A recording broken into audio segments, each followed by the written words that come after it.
What's up guys, welcome back once again to the reviews. Today I'm going to be looking at this Anidees case. I've previously done a sort of overview of this case. Today I'm going to be testing it and checking out its performance. So stick with me and let's get into it. Right, so on this one, this time I'm not going to show you how I've built it or anything like that. I'm just going to go straight into it. So what I'm going to do is I'm going to show you what it looks like now it's all lit up and already built. So you can see the sort of fan effects and everything like that, and what the fans look like and how the case looks once it's on and lit up. And then we're basically going to go into the performance results and show you how it performs with both the side panel and front panel off, and then obviously both of them back on, so we get an idea of how good the airflow is in this case. During the sort of B-roll, I'll show you sort of a few fan effects on this because it has absolutely loads. I'll show you a few of those so you can see what the fans look like as well. So let's get into it.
Right, so now you've seen what the case looks like once it's all built in and it's on and the RGB fans are going, and it looks really, really nice. I really like the look of this. The design, obviously, it's a big cube, but it does look really nice.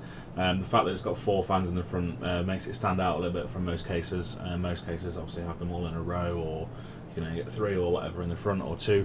This obviously has 4 all like sort of side by side and up and down, which makes it look a little bit unique, and I really like it. They do it in a glass version as well, with the glass at the front. I can imagine that might run quite a little bit hotter than this, as this is a full mesh panel, but that is available if you want a full glass one to see the fans a little bit better, but they do shine through really well through the mesh, and it looks really good.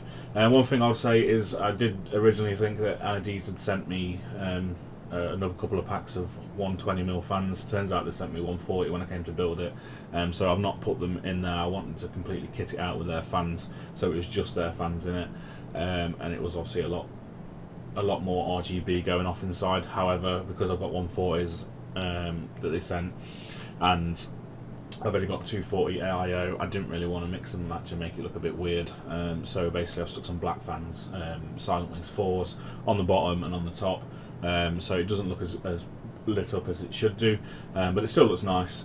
So unfortunately, I apologise for that, for not getting it completely Anidees, so should I say. But yeah, it still looks the part. And the fans look great as well. They're only edge lit. I did think they were hub lit originally as well, but they're only edge lit. However, again, they look absolutely great. I can't fault that whatsoever. And yeah, they look really nice. And they're actually pretty quiet as well. I'll just quickly talk about the noise levels. So the case is on and everything. Maximum. So I turns the Be Quiet fans down to their minimum quiet mode, and I put these up to I put these down to the minimum as well using the controller, and they were running at 23 decibels. That's obviously running off my phone, so it's not completely accurate, but it still gives you sort of an indication. And then I turned these fans up to their maximum 100%, and I only went up to 27, so they are pretty quiet. So if you did kit this case out completely with Anidees fans, then I assume it would be really, really quiet. With the Silent Wings in, when they're ramped up, it is quite loud, but that's to be expected because they are really high-speed fans. Anyway, let's get into the sort of temperature benchmarks, and I'm just going to say from the start, the temperatures of this case are absolutely fantastic. The airflow is brilliant. So I'll just talk about a few things we've got. There's not a lot to say because the temperatures were very, very, yeah, you'll see in a second. So with the case closed, we have an idle of 25 on the CPU and an idle of 23 on the GPU. Obviously there's got a fan right underneath the GPU, so that's keeping it really cool. And with the case open, exactly the same, no difference at all. Probably point something of a degree difference, but not anything to really write about, to be honest with you. Then we did Cinebench to test the CPU temperatures. I am using the 240 Pure Loop by Be Quiet. And we got a maximum of 72 and an average of 68 with the case closed, and again exactly the same with the case open. So that just shows how good the airflow is in this. Apologies if you can hear that ramping up in the background. That's my main PC, which has decided for some reason to keep the fans up. Then we went on to gaming. Shadow the Tomb Raider, run at 1440p highest settings. This is on a 1080 Ti Aorus, by the way. And we've got a maximum of 58 and an average of 42 on both tests, closed and open. Went on to F1 benchmark run, and we got a maximum of 58 on the closed test and an average of 43, compared to a maximum of 57 and an average of 43, so pretty much again exactly the same. And then lastly I went on to Unison Superposition at 1080p Extreme, just to obviously push as much heat to the GPU as I could. And we got a maximum of 62 and an average of 46, again on both tests, no difference whatsoever. So to wrap it up, the airflow is fantastic on this case. It's really good. I can't fault it in any way, shape or form. Yeah, it looks absolutely brilliant and it performs really well. So there's not really much more to say about this. One thing I will say quickly before I go is on the other side where all your cables and stuff go, it is glass. So if you've got any lighting in that sort of side, which you will get some from the fans, you might see a lot of your cables in there, but that side is a lot darker tint than the front side. So that's just to bear in mind.